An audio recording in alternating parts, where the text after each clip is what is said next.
So I want to go over stem separation. This song you guys just heard in the intro, it was actually from a record right here that I found, and I just ran into this short clip.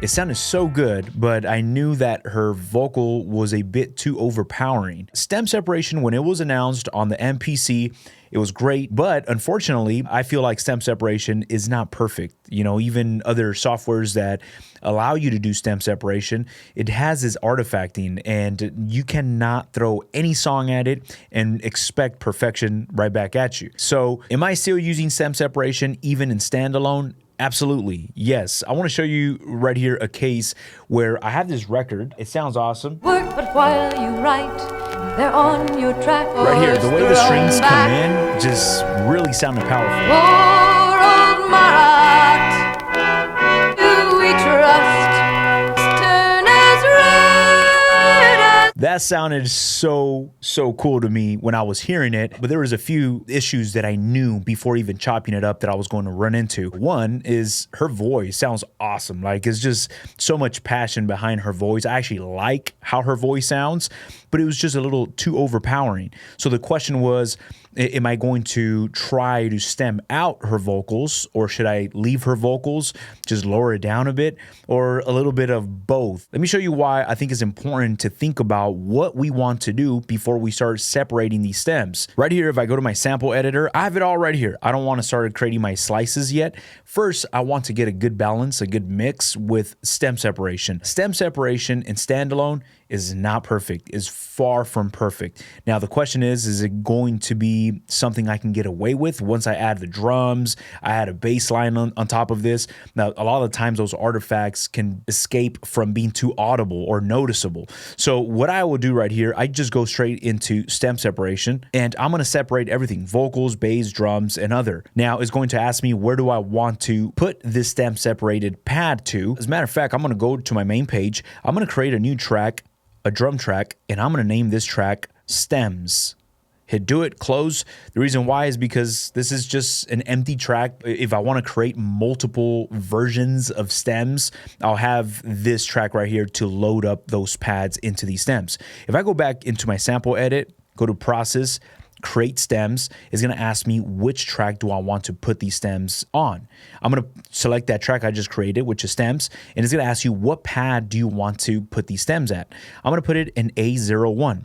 Hit do it, and it's going to process this audio. Now, once I have this separated, that's where I get to do my mix and lower down the vocals or leave them the way they are and just have fun with it, experiment until I find a good balance with what I want to commit to. Now, once it's done processing your stems, I'm able to go back to my main page, go to that stems track and go to pad 1.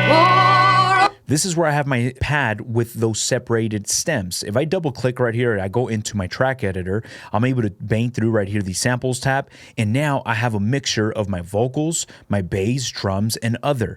And this song right here is just gonna be my other and my vocals because there's no drums or bass note on this. I'm going to find a balance and decide, do I want to scratch the vocals, leave it, or just lower it? Now, this is pretty important to think about before committing to whatever it is that you're going to do, because at least for me, when I listen to a sample, I already have it prepared in my head. I have like a premeditated version of how I want that sample to sound with my drums and my bass. Now, a lot of times that's not executed exactly the way I have it envisioned, but I do my best to try to use that idea as a reference while I'm making these next changes with my parameters.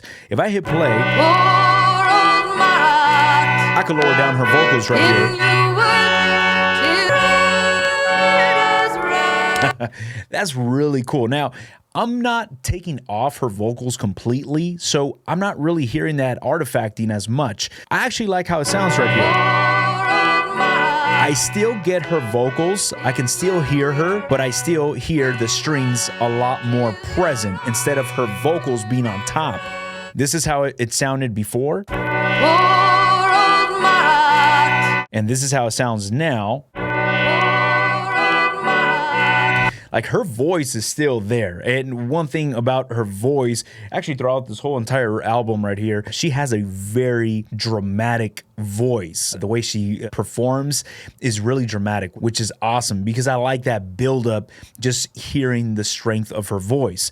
I want to keep this the way it is. How do I print this to a new audio track with this new mix that I gave it? Because I want to use this audio track, the way it's mixed, as my new reference track to start chopping up into pieces.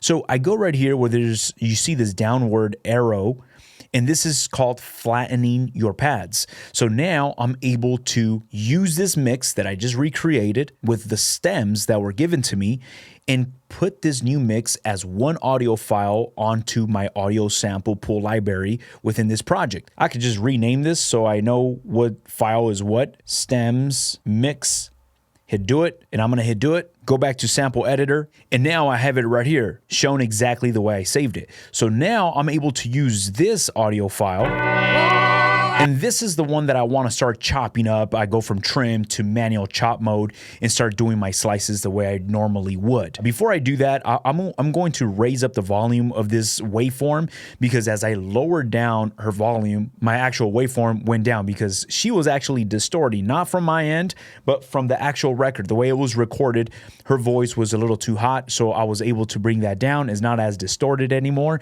but now I want to just raise up the volume of the overall mix. Right here in trim mode, I'm going to go to process and scroll through until I see gain changes. I'm going to add about 7 dB of gain. That's cool. I'm going to go from trim to chop mode and start manually chopping this the way I would.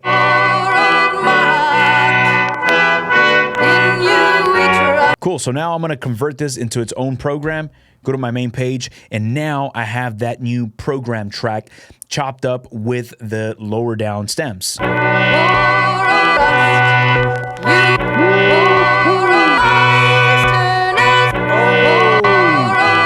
So this is where now I start hearing it the way I envisioned it before I started chopping this up or sampling it into my MPC.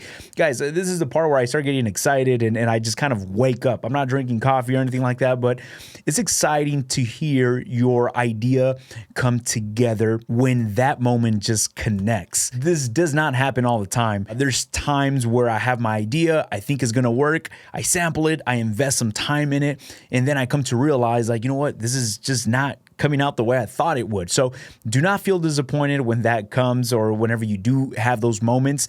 It happens to all of us, but this is awesome. Right now, I'm hearing it the way I want to. Quick reminder, if you're new to the MPC and just chopping up records gets frustrating, trust me, we've all been there. Be sure to check out the course from start to finish, walking you through the process from sampling, starting your very first beat, chopping up records, sequencing your first beat, everything we covered in MPC 2.0 and also in MPC 3.0. Go down to the link of this video and join the course. Now, right here on the grid, I do have some drums. These drums right here, I already have them queued up. I'm ready to go with some drum breaks. Now, these drum breaks are from AJ Hall. I'll leave a link down in the description. I just purchased a new pack. There's times where if you have a good drum break, your chops, the way you chop it up, the ideas that you come up with would just click. Already having this right here on the grid, I'm able to jump into my sample chops.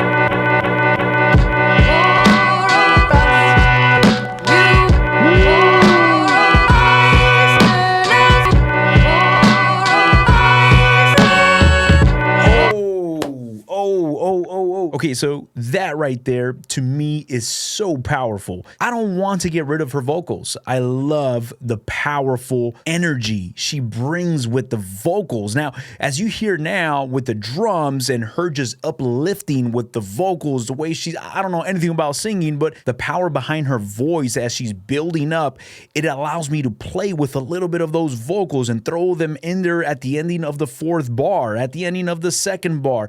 That we have some vocals right here. She's not that crazy yet, but then, and then soft, and then it goes back up.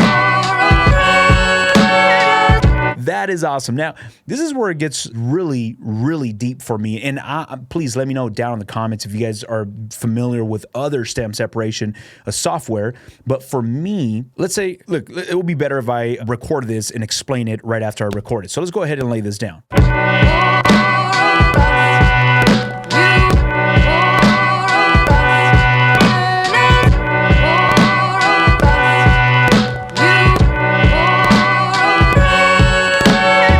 That sounds awesome. But one thing I'm noticing is it might be a bit too repetitive once we have this looping, just her voice. Like that might get a bit too repetitive, and I feel like you realize, like, dang, you know what? It's getting a bit too annoying or a bit too repetitive. Can I still stem separate just in an individual pad? Of course, absolutely. Yeah, I've not found this on any other software. That to me makes having stem separation within your MPC in standalone so powerful. Now, I want to do stem separation, let's say to pad 1 and 2, because I feel like this is going to be a little too repetitive for me after a while. So if I jump into my track editor, I'm able to select, let's say this pad right here, I want to get rid of stem separation. I go right here, and as you see, I have this little icon, which is your stem separating icon. I select that. It's going to ask me, which pad do I want to throw this new separation?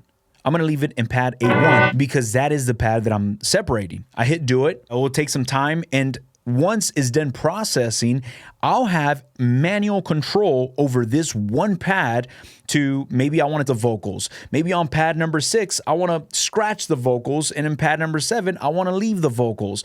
Having that flexibility as you're chopping up records, as somebody that samples and could relate to just wanting to separate certain elements from a sample chop, that's really awesome to have. Now, if I go from samples, I go into the tune and mix. Now, guess what? This individual pad, not the whole entire program, just this one pad, has manual control over those vocals.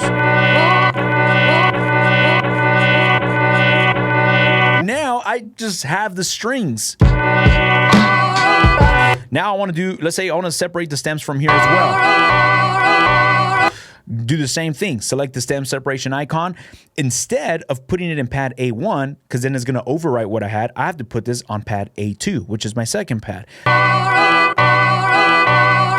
So now we have this right here. Let's get rid of those vocals, and now we have...